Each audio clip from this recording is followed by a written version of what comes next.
What's up, YouTube Combat here, and today I just want to talk about Call of Duty Black Ops 4, give some of my thoughts about what we've seen so far from Treyarch, and just touch on some of these debunked reports or what seem to be debunked leaks about the game. So let's start first and foremost with the Pick 10 system coming back from a picture we saw from the Treyarch Twitter. The 10 out of 10 was picked for the Pick 10 system, which is what I wanted. I wanted to see this system come back. I'm a big fan of the creative class system that Treyarch introduced in Black Ops 2. I think it really helped progress the game and gave it a level of depth that we need in Call of Duty. And then, you know what? I didn't even hate what Advanced Warfare did with the Pick 14. I just didn't think it was polished enough the same way that it was polished in Black Ops 2 with the Pick 10 system. So I'm glad that we're going back to the Pick 10 system, which means divisions are probably gone, basic trainings are probably gone, which that's fine for Call of Duty World War II to have, but I like the fact that Treyarch's going back to the tried and true, the old faithful Pick 10 system. The other thing that Treyarch released was what seems to be 4 perks. One of them was a hyena, which I'm going to say is either going to be Dead Silence or Stalker. One with a gentleman climbing a ladder, which I'm going to say is Mantling, which I'm going to lead into in a second here. One with a magazine dropping out, which I believe is one of two things. Either sleight of hand or extra megs, which using extra megs as a perk, I'm not sure how strong that's going to be, but it could be one of those things where you just get more magazines, kind of the same way as Scavenger. Maybe it works that way, extra megs, and then you can get Scavenger as well. And then the last one being, I think, lightweight or agility, whatever it might be. Maybe that's kind of a stacking perk where it's the hyena is Dead Silence, and agility allows you to look down sights faster and allows you to run faster, exit sprint faster as well. So a lot of options that we can have with these 4 perks, but I like what Treyarch's doing. It seems that these are all mobility type perks where it enhances your ability to rush, and these are all perks that I'm going to use frequently because I like to rush. I like to run around. I'm not a stationary type player. I like to always go to the fight instead of allowing the fight to come to me, which is something that I can do with these types of perks. So this has to be a perk tier. That's my only thought, is they're all the same color, they're all similar design, so I have to think they're a perk tier. So we have one perk tier pretty much completed. The only other thing that might be in there is a marathon or something like that, which gives you unlimited sprint. But I also believe that Call of Duty Black Ops 4 is just going to have unlimited sprint in the game from launch. It'd be a surprise if they didn't have it, because I think they kind of need it, to be honest. I think it really did enhance the game in Black Ops 3 and has helped Call of Duty World War II as well. And I just think it's something that can create that madness, create that chaos, and create that speed of gameplay that we've come to know and love from Call of Duty. So I'd like to see them keep that in the game and not restrict it to a perk. Now, moving on to one of the claims that I actually really want to happen, even though it's kind of against some of my philosophy with Call of Duty. My philosophy with Call of Duty is this used to be the game that set the precedent for everything else, and every other game tried to copy it. This game almost single-handedly ruined the Halo franchise because Halo tried to be like Call of Duty. Every shooter tried to be like Call of Duty, and the problem is I'm worried that Call of Duty is trying too much to be like other shooters, which I'm going to touch on in a second here with other stuff. But it sounds like there's a 100-person battle royale coming to Call of Duty, which, hey, I'm totally fine with this, even though it's against my philosophy of them copying other titles and other games. This is a movement in gaming that Call of Duty has to jump on, or they have to be left behind. So what they need to do is they need to find a way to be better than PUBG and be better than Fortnite for them to be able to win this audience back.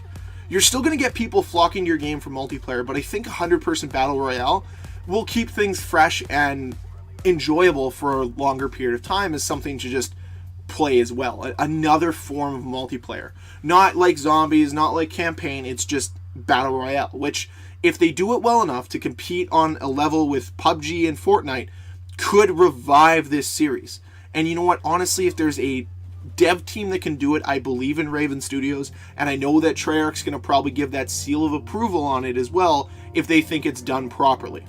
My only fear is it's going to be a rush game mode that's not going to work out well and actually hurt the franchise as a whole. So I'm really hoping that worst case scenario, they hold this thing back and say, you know what, we'll release it in the new year. Say it's 2019 launch for the Battle Royale, because I'd rather have it launched perfectly or have a really good launch where connections are stable and the game itself is stable, it works, it's balanced, everything like that. I'd rather have that come out in 2019 than have a broken system that doesn't want anybody to go play it in 2018. What they need to do is work on the gameplay for the Battle Royale, make it the core gameplay good, and then wait for those cosmetic and the microtransactions to bleed through to make it their money. Because I think it could be a huge cash cow for them if done right. But if they try to make it a huge cash cow from the beginning, I think it could actually hurt the game instead of helping it. So now let's go to the fun news, which is some of the other claims that were made, with first and foremost being the multiplayer being like Overwatch, which I think with both the Pick 10 system and the perk system coming out, tweeted by Treyarch, I think it definitely debunks this claim. Now, I've heard that these claims have been since debunked and have been proven to be fake news, but I'm going to go off on the basis that they're true. Or that they haven't been debunked yet. But with this perk system, I believe that we know now it's not going to be like Overwatch, which would have been a huge misstep by Call of Duty. And if you guys remember from before about my philosophy with Call of Duty, it would be so anti-Call of Duty to follow in the footsteps of another game like this, where they used to be the innovative, they used to be the ones that making strides, they used to be the ones that everyone wanted to copy. That's the Call of Duty I remember. And I think going the route of Overwatch would have been a huge misstep and a huge error in judgment. So I'm glad and I'm hoping that they're not going that way.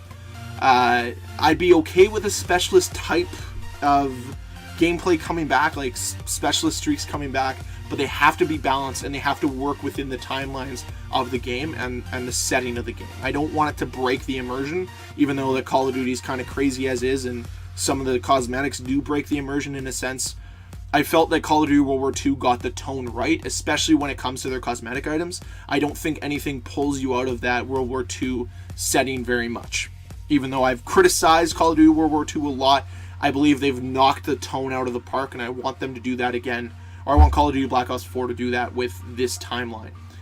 The next thing was no campaign, no single-player campaign, which could still happen, but I'd be very surprised because of what we saw with the backlash of both Battlefront and Titanfall from, I think, 2013, 2014, in that era. With those missteps that were taken with those launches where fans were upset there wasn't enough content there, I have a tough time believing that Call of Duty would make that misstep and not release a single-player campaign. It would hurt the series, it would hurt the game, and it would hurt the franchise for them not to do it. Because why attach the Call of Duty Black Ops name to a game that doesn't continue the Black Ops story? We've had 3 great games, 3 mediocre, 2 really great good campaigns and a mediocre campaign with this Black Ops story, but at the end of the day, it's still something sacred to the Call of Duty franchise, and it'd be better if we didn't just attach the name to it for selling copies and multiplayer's sake. It'd be better if it actually grew the Black Ops story as a whole. So that's why I'm kind of thinking that they're not going to tarnish the Black Ops name by just throwing it on to a single-player-less game. I think we're going to get a campaign in this game. I'd be very shocked if we didn't, but either way, I'm excited to see what we're going to see from the reveal on May 17th. I'm excited to see what the YouTube VIPs get to capture and give to us as content. And overall, I'm cautiously optimistic for this game, even though there was a time when all these reports were coming out that I was worried and pretty much wasn't going to buy the game. But now, I think the dust has settled, and I think we're actually going to settle into a good year of Call of Duty ahead of us. And who knows, maybe it's another Treyarch title with a 3-year life cycle ahead of it, because if I know anything from Treyarch games, they do a tremendous job of post-launch support, and they continue to support their games long after their life cycle has run out. And we can just look no further than the way that Black Ops 3 has been supported all this time. So I thank you guys very much for watching. I want to know all your opinions about Black Ops 4 down below in the comment section. And as always, guys, if you enjoyed the video, please hit that like button. If you want to see more videos from me, please hit that subscribe button. And until next time, guys, Combat signing off. Peace.